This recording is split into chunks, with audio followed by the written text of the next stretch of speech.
Of course, what we could do, and we are doing at the moment, is that farmers are constantly being trained for better use of these products. And I think this is one good example where all farm communities across Europe will commit themselves, because they realize that we have to struggle with two extremes. We have to, like I said, we have to make sure that we only use pesticides as much as is absolutely necessary.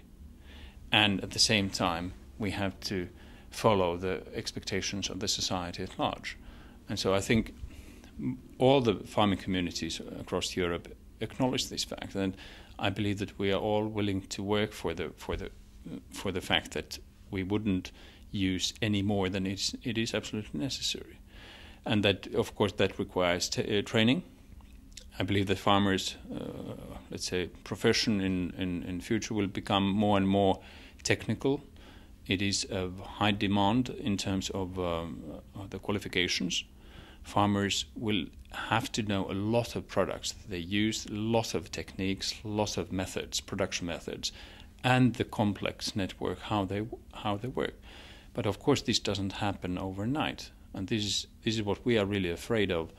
When we see this piece of legislation developing, we feel that this will seriously cut off a number of products that are really essential for the survival of farmers' economic activity. If you have to respect quality standards in terms of form of the fruit, the coloring of the fruit, the surface, the weight, size, whatever.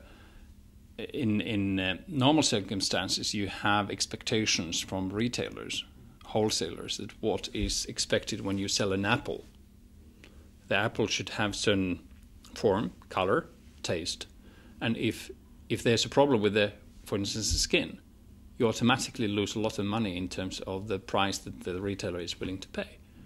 And it is a simple question of use of products that alleviate the problem vis-a-vis the market returns. And if the market return is tenfold to the cost, of course the farmers are going to use that, especially if the product itself is safe. Of course, this is a priority, and this is the baseline always. But when we go to the supermarket, we expect that the apple looks like an apple. And if it has holes in it, or the skin is not perfect, I would imagine that most of us will think twice. Not that I accuse of consumers for acting properly, but this is a reality that we all do. We certainly support the idea where the food is produced on the basis of consumer expectations and perceptions, but I wonder if the consumer is actually willing to pay for the additional cost that it quite often entails. And in this respect, farmers are more and more, let's say, dictated these realities by the market. And I believe that this is a fundamental dilemma amongst all the farmers across the world.